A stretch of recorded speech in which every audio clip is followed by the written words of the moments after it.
What's up, everybody? This is Devin White, linebacker for the Tampa Bay Buccaneers. You're listening to the LCC Network. Go Bucks.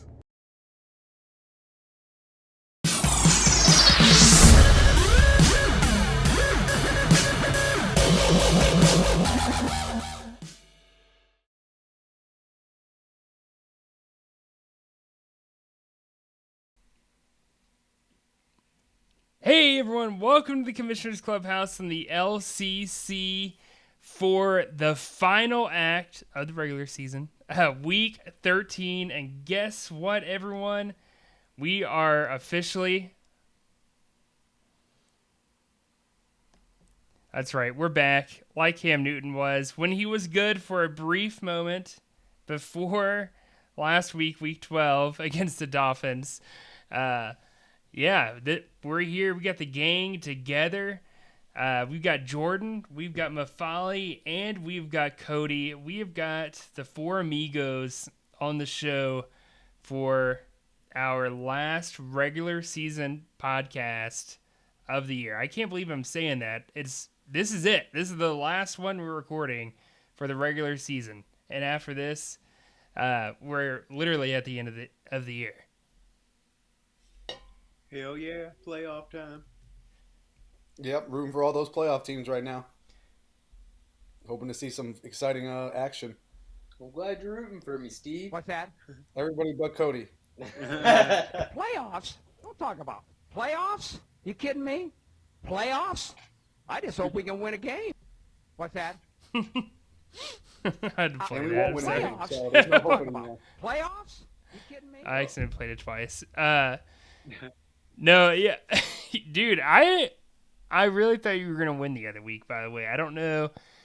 I think it was a podcast that I recorded by myself where I actually picked you. I think to win. It didn't. Yeah, work out. probably. I know on the other podcasts, Billy Ray and Cam and Peyton and the guys have been rooting for me to win, so I appreciate everybody's support. I'm sorry if I let some people down, but it just wasn't meant to be, I guess. It's not over yet. Oh, yeah, right. Mondo's going to smack me this week. His team is pretty solid. He texted me back, he's like, yeah, my team's not even that good this week. I'm down to, my DB3. And I was like, oh, man, yeah, that's a killer. That's really going to hurt you in your matchup against the 0-12 moneymakers. Your fucking DB1's out. Oh, my God. I just texted you that. Because he texted it was funny, actually, because he didn't text me back on Thanksgiving. I was like, if you were really sorry, you would bench your whole team so I can at least get one win this year. But he's not that sorry. So He's not that sorry. Screw Mondo. No, we got we're doing this episode a little bit different than the previous weeks because of the fact that there's only so many matchups now that actually matter for the playoffs. That's right, Jim Mora. I said it, playoffs. And because of that, we're not going to go into a lot of detail with the majority of the games. There's only 4 that we're going to dive deep into. And as a result, we don't have a true game of the week. All 4 of them are kind of their own game of the week. And we're going to dive pretty deep into those 4 matchups. I think it's 4, right, Jordan? It's 5. 5. Just because the last wild card spot. That's is right. Between 2 games. Sorry, it is 5 matchups.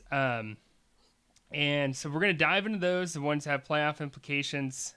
We're also, I guess, Jordan, are we going to at least do our picks for the other matchups still? And just not go into detail with it?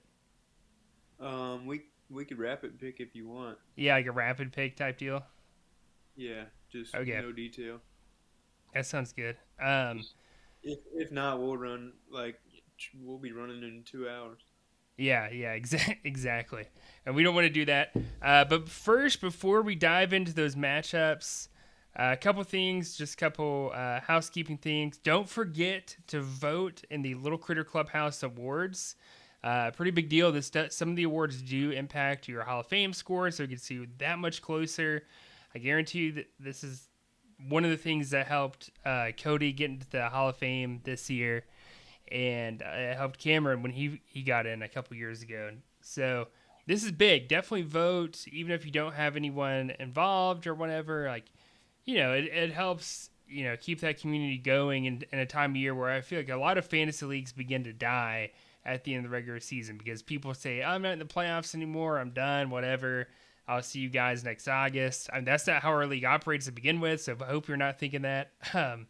But yeah, just definitely make sure, if you haven't already voted, please do so. I think we're doing it all the way through Monday night. This Monday night, that counts for week 13. So make sure you get your votes in, and then also, I'd almost forgot to mention this, and I did forget to mention this in the group chat, but this is the first year we're doing a Pro Bowl in the LCC between both conferences. I don't have all the notes in front of me about it, so I'm just kind of grasping at things I do remember. I'll post all this in way more detail in the chat, but basically, top 10 players per position get voted on to go into the Pro Bowl, and then it's like no different, the roster structure, than the way the league is right now. You got the best GM or the best team who missed the Little Critter Bowl from one conference play the other one, just like you did in the old Pro Bowls and stuff. So those guys will compete, and I think the winner, I'm gonna have to look at this again, but I think the winner gets like $50, and then people can pick who they think's gonna win, what the score is, whoever gets the most accurate. I think it's like 25% off for next season. So essentially, you get paid to play in the Pro Bowl and to pick the correct winner. So definitely make sure you stay tuned for that.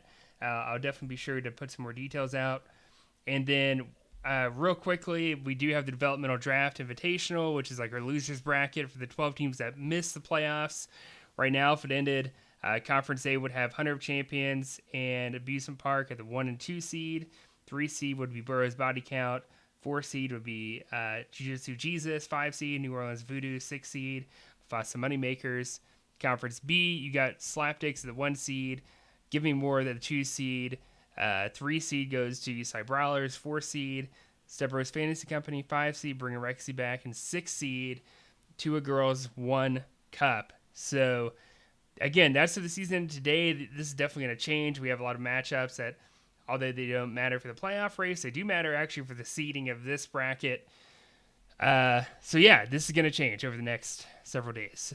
And we will update you guys once the week concludes as to what the seeding is for the inaugural Developmental Draft Invitational. So you guys ready, finally, after all that, to go into our matchups? Yeah, I am. Do it. So the first matchup we're going to go into is the big one. Did we lose Steve? Is he here? I don't know. I'm here, I think. Can you guys hear me? Yeah, I can hear. Yeah. Okay, so the first one of our matchup spotlights that we're going through is the battle of pure hate between the Spurs, who's 8-4, and the Steel Curtain, 8-4. A battle for the division, a battle for playoff seeding. Both teams have clinched or guaranteed to go to the playoffs, but a bye week can make a big difference. If you got a team that's banged up or a guy who has a bye week for the wild card weekend, this is huge. For me, it helped because I had Jalen Hurts on a bye, so clinching that 1 seed last week was major, so I don't have to worry about getting a quarterback next week. So I basically take this week and next week off mentally, that is. But this is one of the biggest rivalries, if not the biggest rivalry in the LCC. Two guys have been here since day one. It dates back. I don't even remember when you guys first started talking trash to each other, if it was before the league started or after, but it was basically like right around the same time, essentially. So the hate runs deep. I don't think you guys hate each other necessarily, you just talk a lot of crap. But if you were looking from the outside in, you probably think they did dislike each other by a whole lot. Would you like to give a message to Cameron? I mean, Cameron's a turd, and he gives no message because he knows what's about to happen. He knows. And I've heard him stated on several different occasions this past couple of weeks, so he knows what's up. Yeah, there's it runs deep, this rivalry. All right, and if we're gonna go through the overall record, Cameron leads 11-2. He is the Steel Curtain's last win was week 1 of 2015 when he won 161 to 151. It has been a long time, Cody. Granted, I'm going to say, we didn't play each other a lot of those years. No, that's true. So you guys play each other 2010, 11, 12, 13, 15, 17, 20, 21. So 2014 you didn't play, 2016, 18, 19. So what is that, 4 years? Yeah. 4 years you guys didn't play. But so, you guys have played each other a lot, though. Who's ducking who? We were in the same division for a while. Yeah, y'all were. I want to say it was like the first 4 years of the league, at least. You guys were in the same division. So I'm looking at it now. And that was one of those times where, like, it was keepers and quarterbacks meant everything. And every time people were just holding quarterbacks the whole time and they were winning people freaking, like, leagues and stuff. It literally, honest to God, like, we didn't have any restrictions to how long you could keep a guy. You only got one keeper, though, so I will say that. And the roster sizes were a lot bigger, probably at least 15, maybe 18 guys. But we were much smaller. We started out with 12 teams. We expanded to 16. As Cody said at one point, that was the dark ages of the LCC because there were no IDP players that time. When we jumped to 16, it was one player pool. So, and the roster sizes I don't think got any smaller. So it was, I think I had like Joik Bell at running back one year.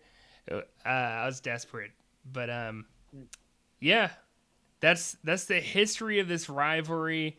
Never played each other in the postseason, so I don't know. I guess it might, it would definitely be possible for you guys to play, but the likelihood is pretty low. I mean, of that happening, I feel like, but we'll have to see. Yeah, the first matchups between Hall of Famers. Oh, yeah, you're right. Yeah, the last time you guys played was week 2. Cameron won 247 to 221, and that was a high-scoring game between y'all. I know Cameron won by a good bit, but you had not announced like me being in the Hall of Fame yet, so that's true. That doesn't even count technically. That doesn't even count. This is the first one. First time we've ever seen 2 Hall of Fame GMs clash when they were both inducted at the same time. Man, big matchup. Big matchup. Let's dive into the breakdown. Let's do it. You want to do the breakdown, Jordan? Yes, he does. I guess I will. Well, I guess we can get insider trade information right here. Cody has Aaron Rodgers on a bye this week. Who's going to be your quarterback this week? Well, we're just going to have to see. No, I honestly don't even know who's out there. I looked a little bit earlier this week, and there wasn't anybody worth grabbing. I just wanted to see if anybody got dropped first. All right, well, we'll do this breakdown. So he's going to take best available versus the GOAT, Tom Brady, against a crappy defense. So it's not a good look for Cody already. But then you drop down. Cameron's got Philly running back Boston Scott going against the Jets. He's questionable. Not a bad. Yeah, he's questionable. Not a terrible defense to go against, but not a great running back as well. Just with what goes on in that offense. But I think, let's see, Cody will have the advantage there. He goes with Austin Eckler against the Bengals defense. You got Chris Godwin against that same Falcon defense stacking up for Cameron versus Mike Evans in that same game. So pretty good matchup there. You got Quinnen Williams against the Eagles for Cameron, and then defensive end Max Crosby for the Raiders against the football team. And then you got Denzel Perriman for the Raiders going against the football team to Cody's Jerome Baker going against the Giants. Alex Singleton going against the Jets against Kazir White. And J-Ron Kirsch, Clemson Tiger, going against Derwin James. So across the board, not too many bad matchups, but I definitely like certain players than others. So do you guys want to add anything to what you think? It's going to be, I guess that's one thing that Cameron does have going for him this week is that, Cody, you're not going to have Aaron Rodgers. Right now, the win probability favors Cameron by 73%. That's definitely going to yeah, change once you plug in a That's quarterback. what a bye week, yeah. I'm interested though. So Boston Scott does not play. Cameron's got Naheem Hines as his backup. That's definitely worse. Trash. Yeah, that's even worse. Not that he'll get a lot from Boston Scott, more than likely, but he could. I mean, Boston Scott here at times has put up some decent numbers. Nothing like elite, but I think his best week was week 8. He got 29 points, 12 carries, 60 yards, 2 touchdowns, 1 target. Last week he had 29 against the Giants. I mean, yeah, he could easily get 20 something, but it's not going to be enough to keep pace necessarily with it. Austin Eckler. He's basically got to hope that Boston Scott can keep it within 10 to 15 points of Austin Eckler, because that gives Tom Brady basically the opportunity to go 10 to 15 over Cody's backup quarterback, and then it's a crapshoot. Yeah. There's also a very good likelihood that I start Saquon Barkley over Baker. I just haven't really. I mean, that's going to be a later thing to decide. That could be interesting as well. Ooh. You got any thoughts on any of the matchups, Steve? If he's there. Is he there? Is he there? Nope. He's not there. He's not there. Can you guys hear me? Yeah, we can. Okay, good. Yeah, I was messing up. So I do like the idea of Cody possibly starting Barkley over Baker. Not a big, Jerome Baker's just kind of hasn't been the same this year, especially the last few weeks. Just hasn't looked like himself. I mean, it could be mean he's due for a big game, but Barkley. Yep. Oh. I believe you cut out. Yeah, he did cut out. You cutted it out. Oh my God! Okay, it's happening. Everybody stay calm.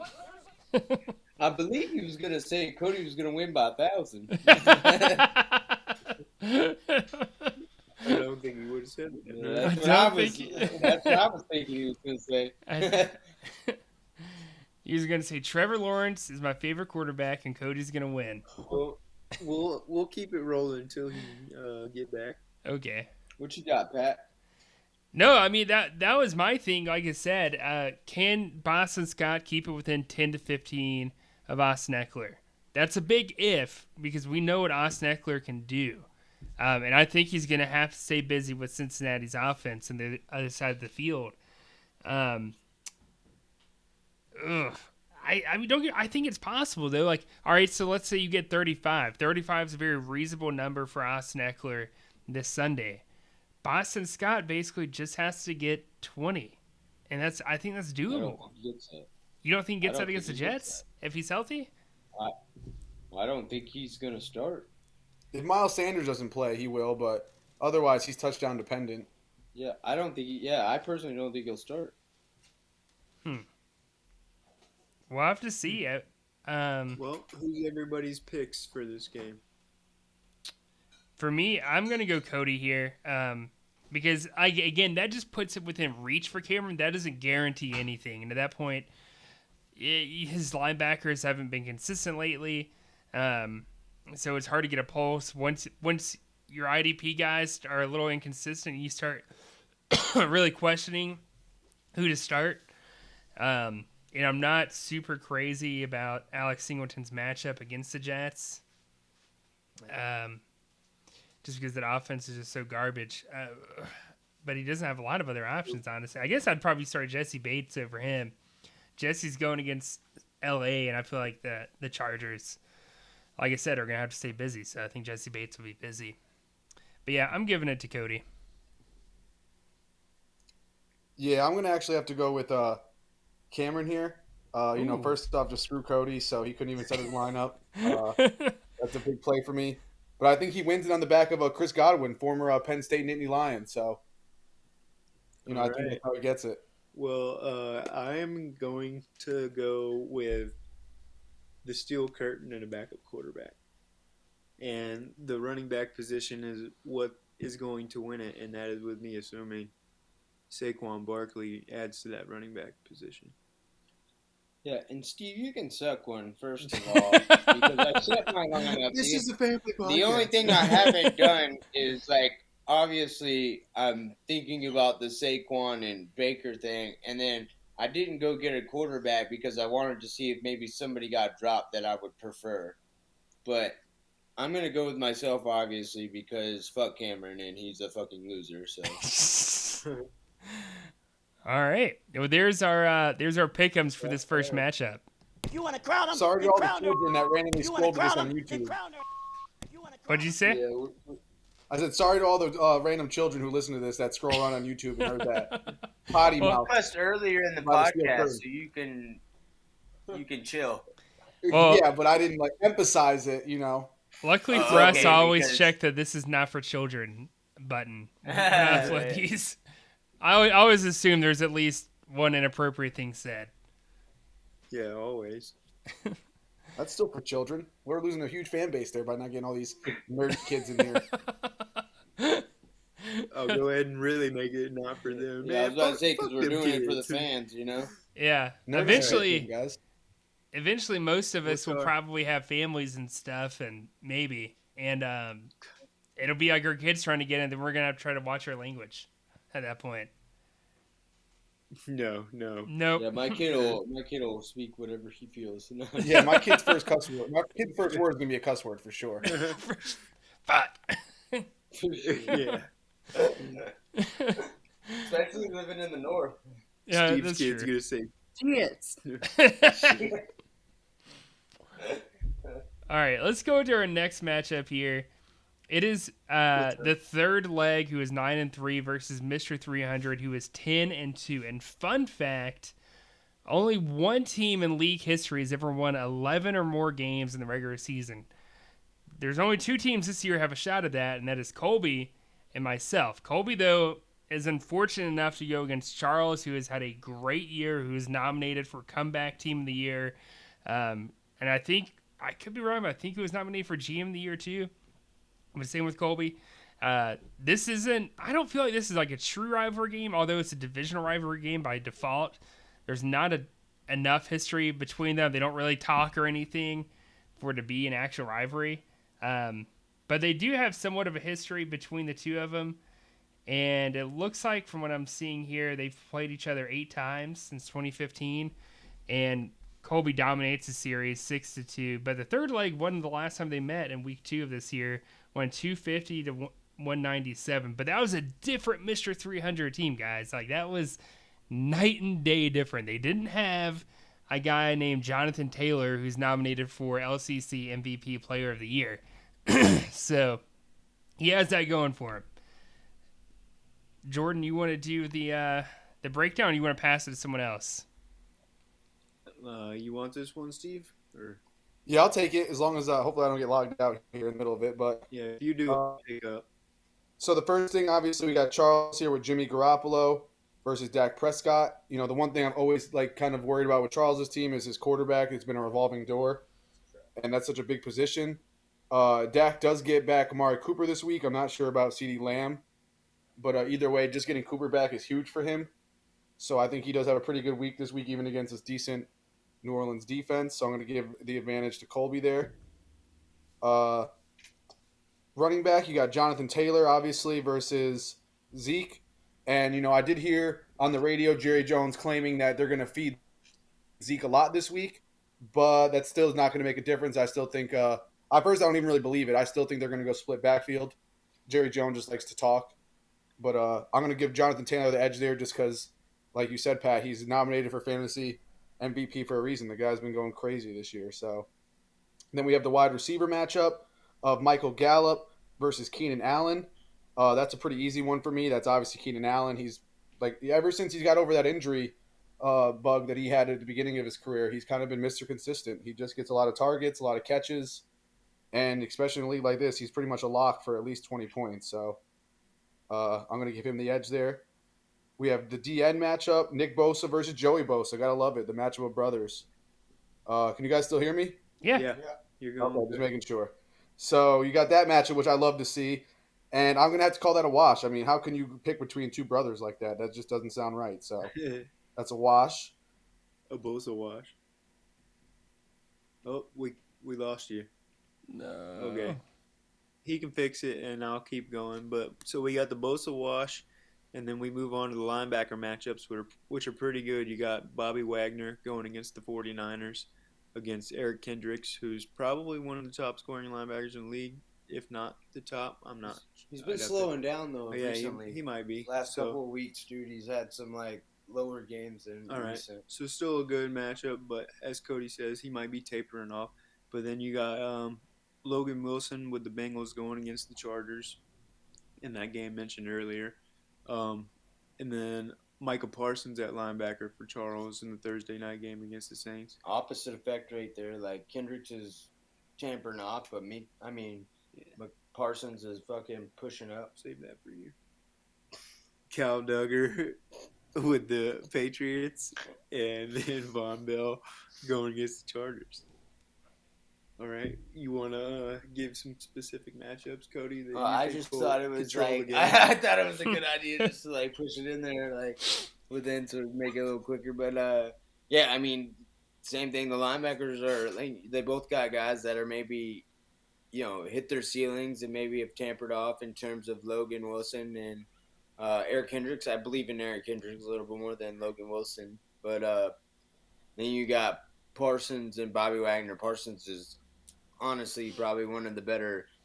My pick for rookie of the year, personally, I think he's the best rookie that came out of that draft. If you're talking about in terms of like draft pick and everything like that, where he got him at.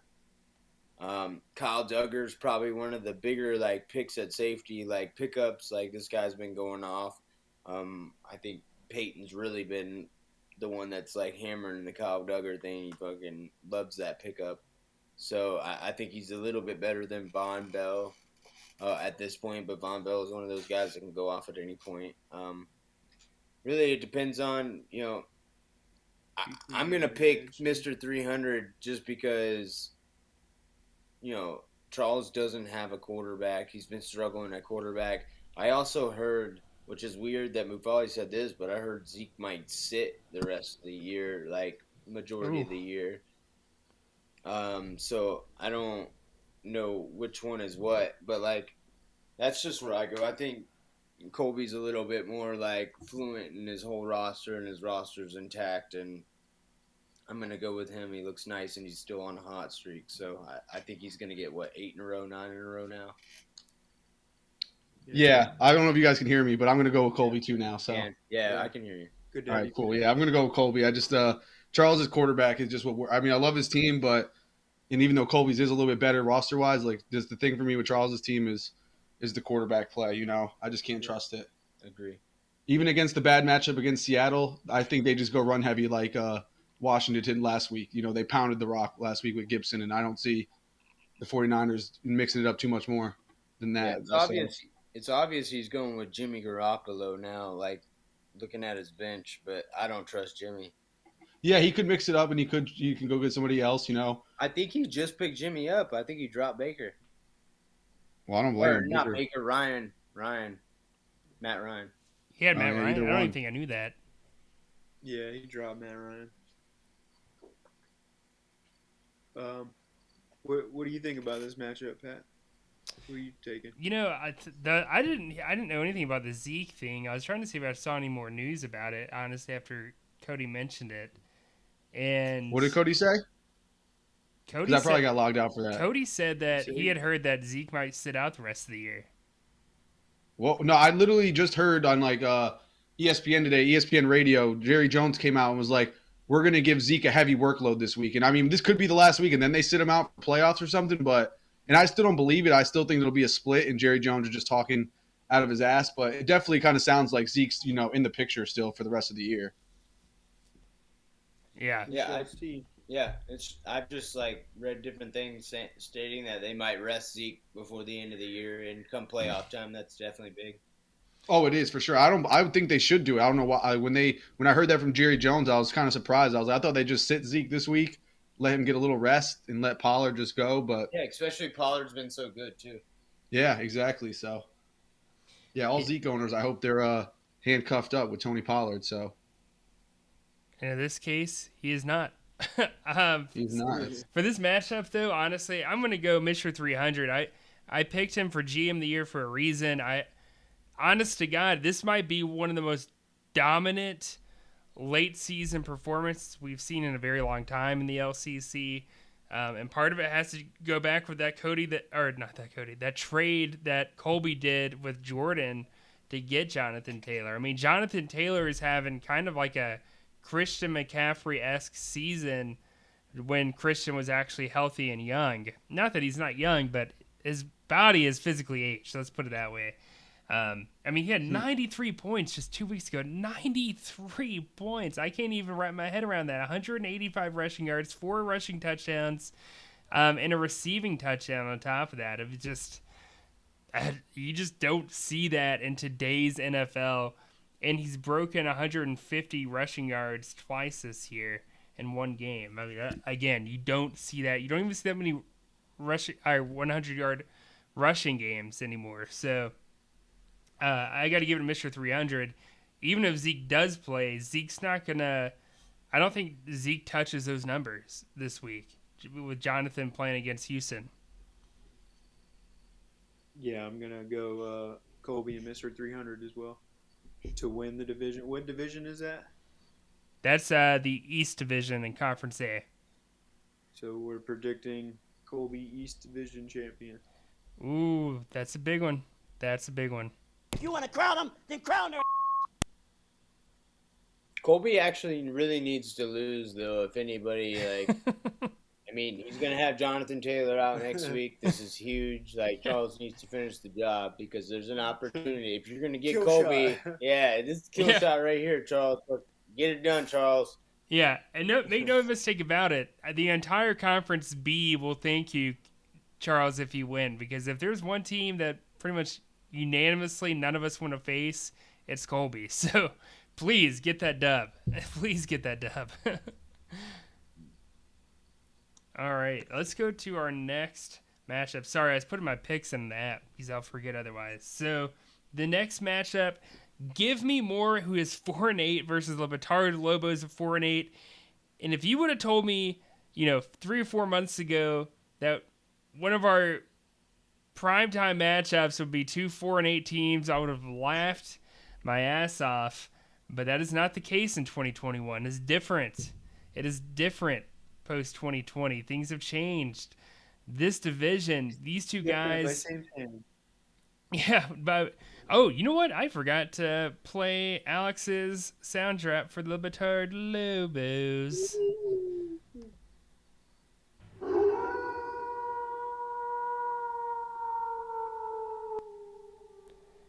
There we go. Creepy. All right. Creepy. That's right. This is creepy because neither of these two guys, like in any other scenario in life, should be in the playoffs, but they are. One of them's going, and then one of them's going to have probably at least a top 3 seed in the developmental draft invitational. So, and there's a lot of value in that because, of course, you get a college or high school player who is not eligible to enter the NFL for the following season. And they're guaranteed yours as long as you put in a rookie draft pick for whenever they enter so that you can officially claim them. But, yeah, this is big. One of these guys gets to keep playing for something for this year, for some hardware, for some money. The other guy's playing for next year if they lose. Jameson, not at one point, thought that he would be in this position after he did all those trades and intentionally dismantled his team to make it more valuable for the future. Alex, on the other hand, after that, we all thought, Alex, hands down, wins the division. At least probably a first-round bye, because all of these are going to be easy wins going forward in this division, but that's not the case. Alex's only wins, I believe, are only within his own division. The Lobos, as good as they are, when you look at the roster in some places, have just had some, we talk about all the time, bad luck. That is a thing. Some people, for some reason, don't like to acknowledge that there's luck in fantasy football, but there is. At the end of the day, you're not actually coaching a team, and these guys aren't actually listening to you when you put them in your lineup. So there's some loose ends to every matchup, and you don't know exactly what's going to happen. But they played each other 3 times. Jameson leads the series 2-1. The Lobos last one, week 2 of this year, 234 to 160. I think the projections make me believe it's going to be a relatively low-scoring game. I think they have both teams around 180. When you factor in, I don't think Alex set his lineup. No, sorry. Jameson projected 172. Alex is projected 168. The win percent probability for Jameson is 52%, which basically means this is a wash. I mean, he hasn't put in a receiver yet, the Lobos, which I'm guessing is going to go Rashad Bateman. That's not great. This is a toss-up, guys. Jameson did just get Taysom Hill off waivers, it looks like. So that helps. Taysom can run the football, and I think we're going to see a lot of that. So even if he doesn't actually perform well in real life, he's going to do great fantasy-wise. And then Elijah Mitchell, man. I think people would have paid a pretty penny for him earlier in the year if they would have known Elijah Mitchell was going to be Elijah Mitchell. Who wants to do the breakdown for this? Do you guys want me to, since y'all already did it? Oh, I thought you were about to break it down there the way you're talking. Oh, yeah. I'll just go ahead and break it down. So you got Okay. Taysom Hill, projected 30 Cody will points. get the next one. Yeah. Going against Matt Stafford, projected 33. Yeah, that's kind of a wash. And I really think that's some pretty low projections for both those guys. Matt Stafford, I think, is going to rebound. I think Young Gronk, they'll probably stop passing the ball pretty early in that game, but he's still going to rack up enough points where it'll be more than 33. Then you got Elijah Mitchell versus Antonio Gibson. Gibson is banged up. He's questionable going into this matchup. Does anyone know the injury report on this? I think he's Limited fine. practice today. He was limited. So Yeah. that's okay. It's Wednesday. It's a Sunday game. You got time. And it's a 4 o'clock Didn't he game. get like 48 touches or something like that last game?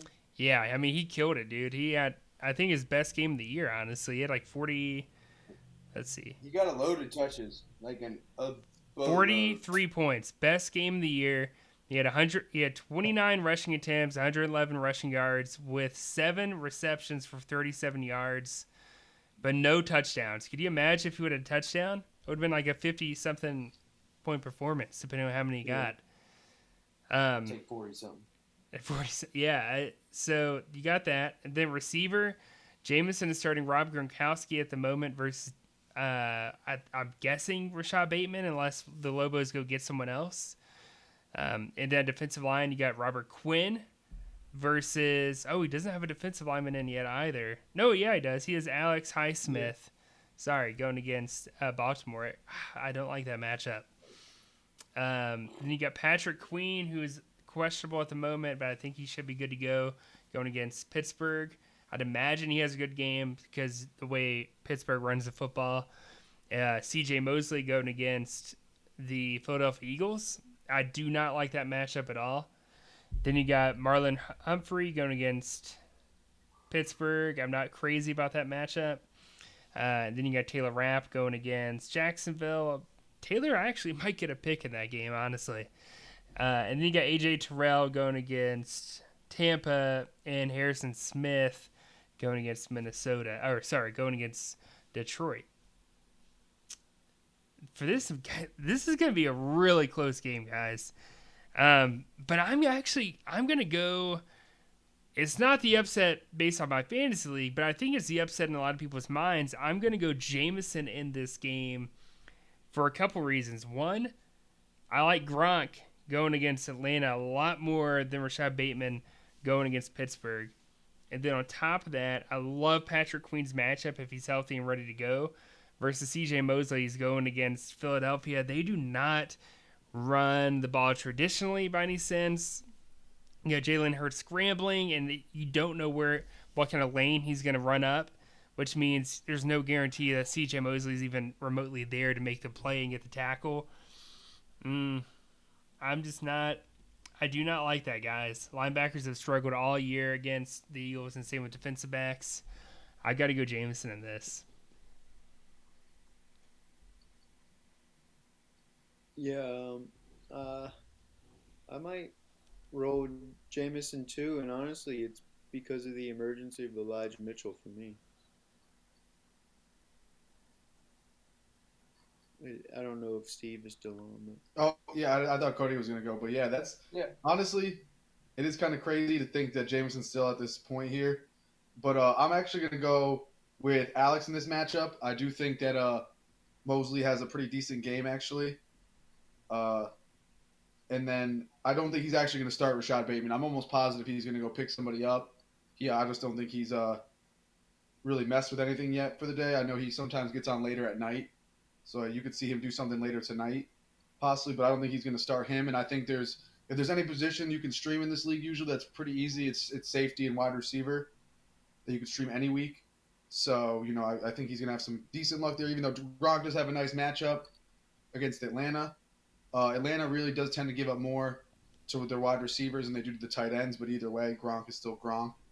But I think that if you look at last week, Gronk had the big week, and Evans and Godwin had really their worst games of the year, and I think Brady and Brady had a pretty rough game himself, so I think they find a way to just get Godwin and Evans hot again, and I think that they work them a lot, and Gronk kind of maybe gets a touchdown, but in the end, I'm going to go with Alex in this one. I think he gets the win.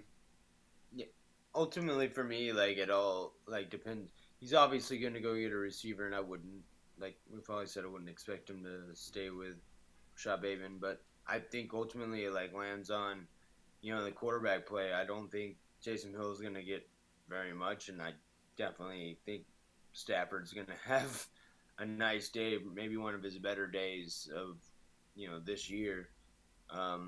And I think outside of that, the rosters are very similar in terms of positional wise. So, I mean, that's going to be the kicker for me as quarterback. you're picking Lobos. I'm picking the Lobos, yes. Okay. Yeah. Dallas has a better defense than they get credit for. They do have a pretty solid defense. I mean, it's a little hit or miss, but I think they're going to come out angry this week. They've been, they usually play pretty well after a loss like that. So I think they come out big this week. Well, yeah, that falls into what I was saying, though, with Taysom. So, yeah, exactly. So I think we're split on this one in terms of the four of us. For sure. All right. Well, that wraps up our division championship matchups.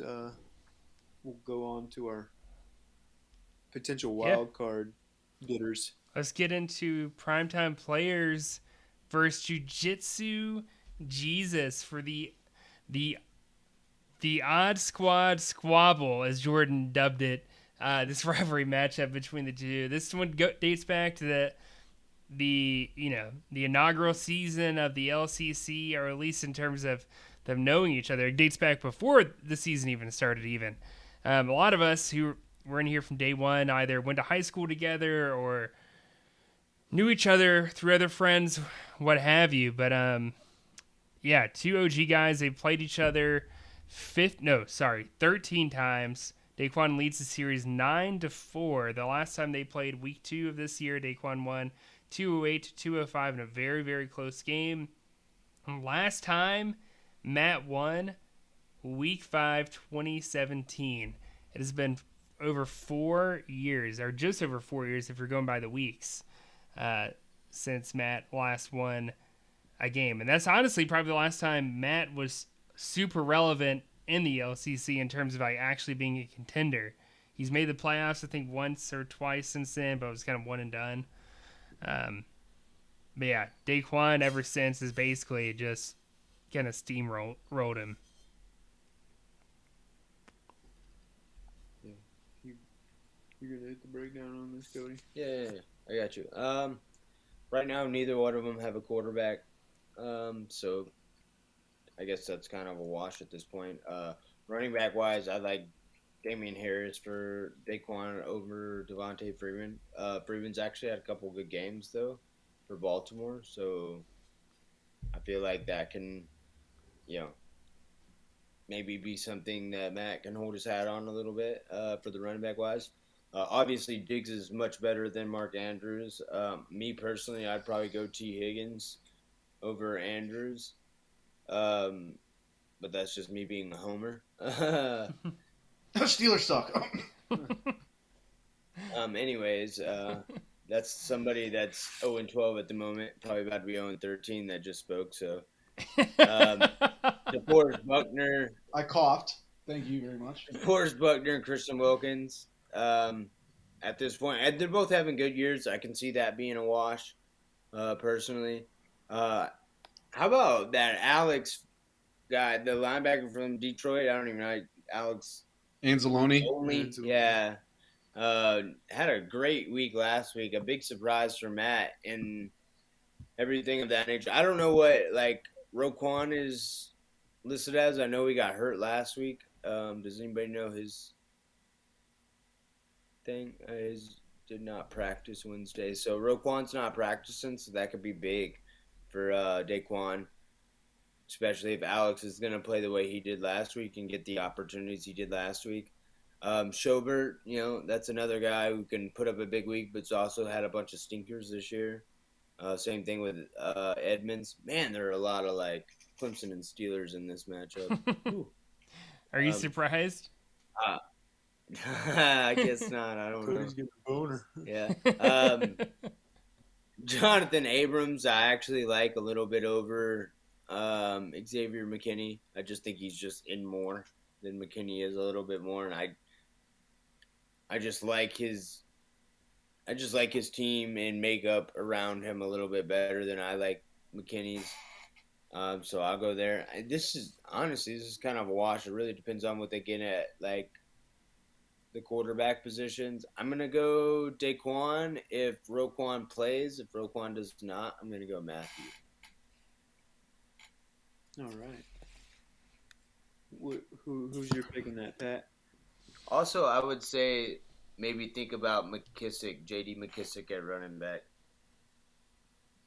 He's on concussion protocol right now, but if he does play, Yeah, I mean, he had Yeah, I two can see touchdowns that. last week? yeah, he did. I like him. It just he might not play this week because concussion. They're saying he hasn't Yeah, practiced I don't yet, know so what his deal is. that wouldn't be a bad move. I'm looking at the matchups, man, and part of this comes down to Roquan Smith, of course, assuming that he does play. I'm not crazy about that matchup against Arizona. I actually think Alex Anzalone can actually outperform him in a weird way because of the matchup alone. Joe Schobert is not the Joe Schobert of the past, but part of it's because he's in Pittsburgh's defense. I knew as soon as he went there it wasn't going to be the same anymore. Shame for Joe Schobert and shame for Matt, but is it weird that I want to pick Matt in this, who's 4-8 and has a win probability of 32%, and who has a lopsided record against Daquan? Because that's where I'm going right now. I'm actually going Matt, in a big upset here. Not big as in like it's gonna be a blowout, but like it'd be a huge upset. It would ruin Daquan's season. Yeah. Might send him home. Yeah, I wouldn't say weird. I respect the pick. What do you think, Steve? Yeah, I actually really like Matt's matchups. I mean, I know we got Homer Boy over there, but Joe Mixon took a big old turd on the Steelers last week, so I think Freeman actually has a pretty good game. Mark Andrews, Steelers can hold his nuts. And I really do like Schobert a lot this week. He's kind of been. If I was looking at his numbers here, it's kind of weird.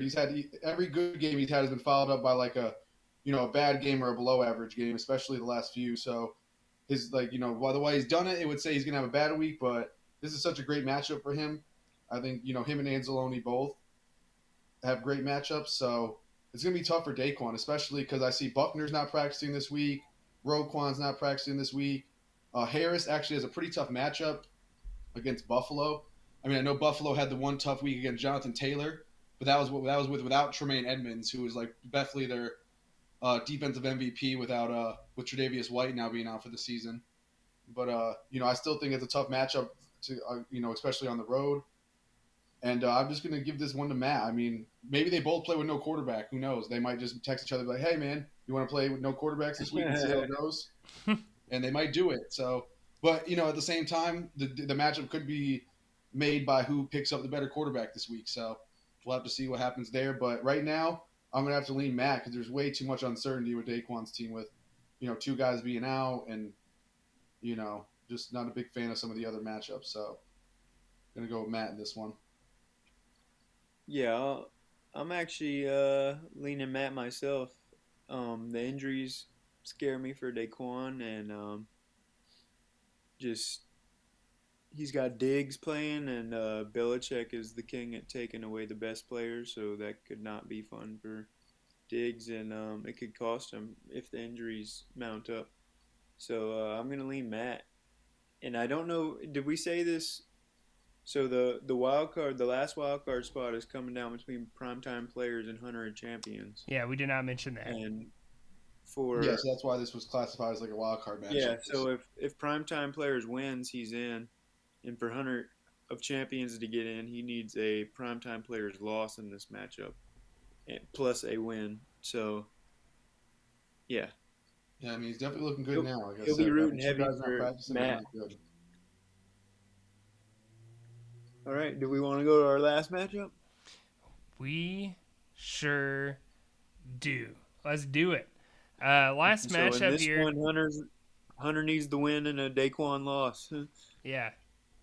Hunter 7-5 going against a 2-10 New Orleans Voodoo. So they're obviously, I think everyone kind of knows we're probably going to pick Hunter champions here for our matchups for obvious reasons, right? Yeah. I don't think anyone in their right mind would pick New Orleans Voodoo.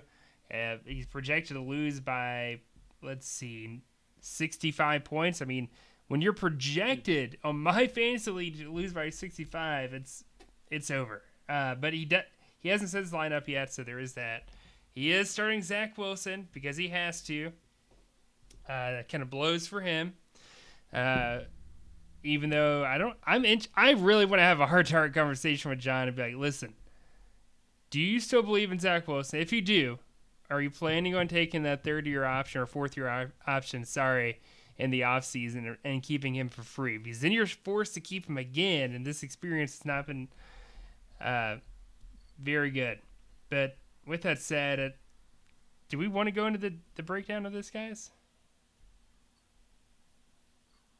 I mean, we could talk about Hunter's team a little bit, I guess, but yeah, there's really no reason to go Break down Hunter's. pretty lopsided. Hunter's, yeah, exactly. It's he's got Pat Mahomes playing against Denver, Najee Harris playing against Baltimore, Brandon Cooks, who's questionable, going against Indianapolis, Shaq Barrett against Atlanta, Corey Littleton going against Washington. It's a great matchup.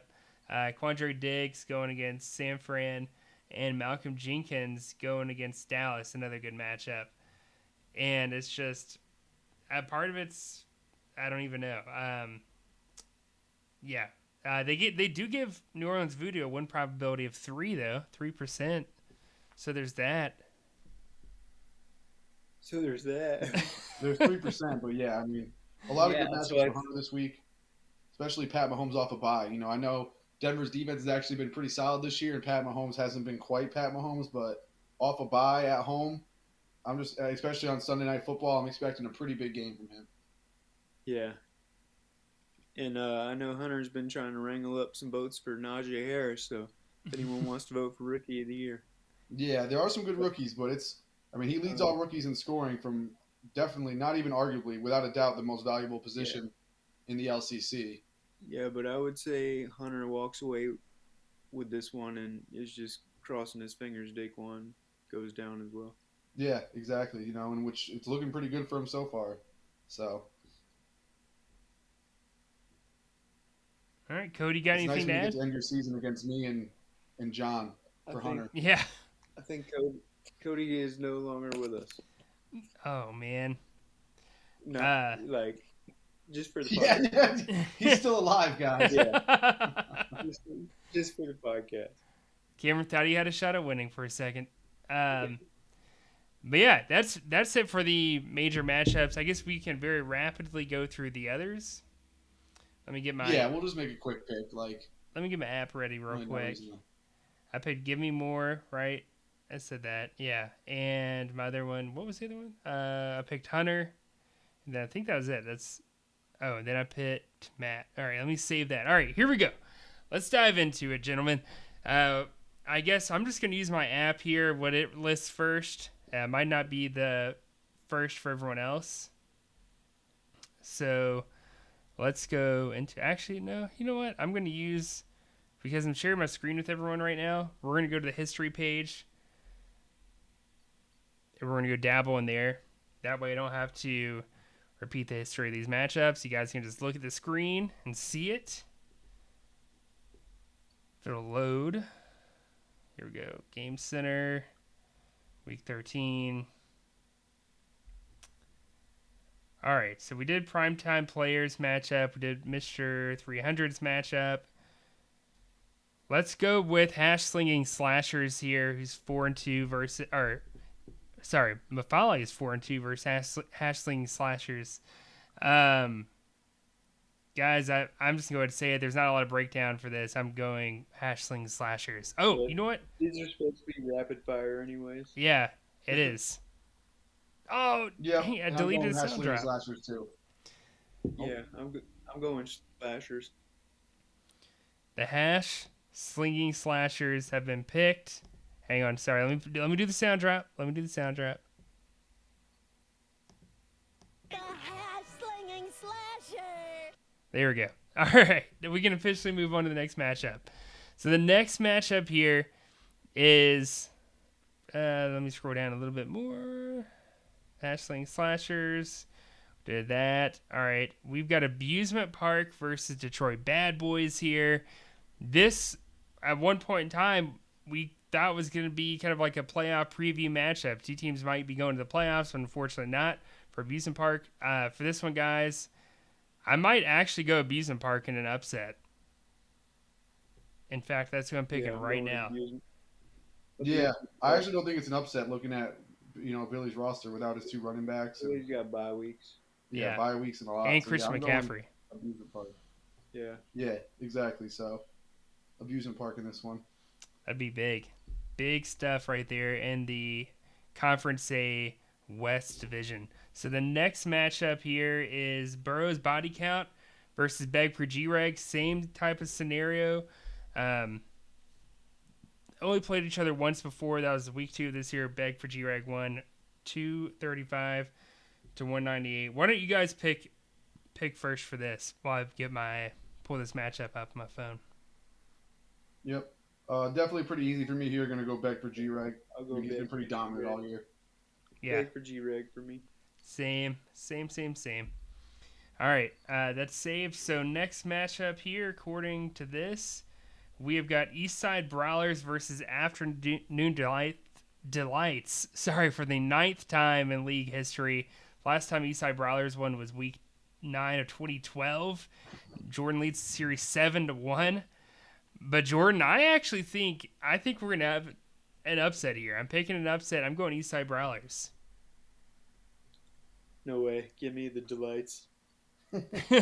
Yeah, I mean, it's tough, but I'm going to go with the Delights in this one, even without, their guy running back. All right. See, next matchup here, we have got Step Rose Fantasy Company, who's 4-8 and a 5-game losing streak, going against myself, Roebuck Leprechauns. Last time we played week 2 this year, I won in a very low-scoring game, and I got very lucky, 141 to 134. I hope I don't score that low this week, but I think I should win, even with some of the injuries and stuff I've got going on. Yeah, I'll take you because of the bye weeks as well. Yeah, Matt's already, like you said, 5 in a row, and he's got a bye weeks for some of his more like his thin positions. So I'm going to go with you in this one. Roebuck Leprechauns. Nice. All right. Next matchup, we have got Slapdicks versus Once a Janitor. Now, Slapdicks currently is the number 1 seed again in the developmental draft invitational. The last time they played week 2 of this year, Once a Janitor won 217 to 178 in a blowout. I think Once a Janitor is going to win. Slapdicks is winning games by accident here lately, guys. I don't know how it's possible, but he's 4-8, and he has done his best not to be 4-8, and so he could get a first pick, but that's not happening. And for me, I'm going to go with Once a Janitor, but that kind of comes down to DeAndre Swift, honestly, who can miss multiple weeks. If he doesn't play, give me slapdicks. I'm I don't. Just I give me definitely can almost slapdicks. guarantee you. DeAndre Swift's Yeah, not playing. I Yeah. can guarantee you. When you hear somebody might be out multiple weeks, you know they're not going to play the week of. I don't know So, why they have him you listed as you can almost questionable bank. right now. I'm going Yeah, slapdicks. which is almost a it's almost a formality. You know he's going to end up sitting, and so I think slapdicks in the year that he tried really hard to keep losing, that he just gets to find ways to win one more. I agree. We'll all go to slapdicks that shit. and then that means he locks up the number 1 seed. And he gets a first round bye. Who would have thought slapdicks would be getting a first round bye? Good for them. This man is starting Mike Davis. I didn't even see that. Holy cow! No, I got to check. I'm sorry. I don't even care if once Janet didn't even start a running back. You're basically not even starting guys at this point. Mike Davis is really bad. I mean, honestly, you might as well win this game. Like if you get a bye week in the developmental draft invitational, like I would be trying to win this game. You know, it's not going to throw off your draft position that much. And I don't think we have mentioned this earlier, but the developmental draft invitational, the losers playoff, does not impact the draft order at all. This is just to determine the draft order for the developmental draft. And again, these are players who are not entering the 2022 draft pool. It'll be 2023 or later before they ever enter the league. So keep that in mind. This is an investment for later on. These are games you want to win. Just to be clear on I'm that. gonna kick ass in that whatever that is. Taking names. I'm taking names. You got a shot, So honestly. just to make it clear though, because in years past, we've cut off waiver wire pickups for teams that were like eliminated from the playoffs after this week. So does that mean they'll now be open for another week? Okay. Yeah, anyone who is still alive in either bracket will be able to make whatever moves they want in free agency. So keep that in mind, and including teams on buys. If you have a buy, just because you're not playing, you can still make moves. But once you've been beaten, that's it. You're like all your access to making ad drops is totally eliminated. You will not be able to drop a player, you'll not be able to add a player. So if there's anyone you think you might want for the playoffs or for the developmental draft invitational or for next year, now is the time to do it, because nothing is guaranteed after the following week for anyone. Well, I guess for teams that have a bye, but for most teams. Yeah. And then our last matchup, it looks like it's Bring Rexy back versus I forgot they changed their name. Bring Rexy back versus Two Girls One Cup. Both are 3-9. Jordan, is Bring Rexy back still in the playoff race, or have they been officially eliminated? Yeah, I think they're eliminated. I want to say it came down between just the winner of the Jim Mora game. Yeah, because I think their conference record is too low to compete with either of them. They could move to 3-3 divisional play, which I think could tie both those guys. But let me go check. That way I know for sure. I thought they were. Well, either way, there's going to be somebody that's 4-9 in that division, or 5-8. So they're you're right. No You're right. You're right. Sorry, it's irrelevant. Yeah. It's irrelevant.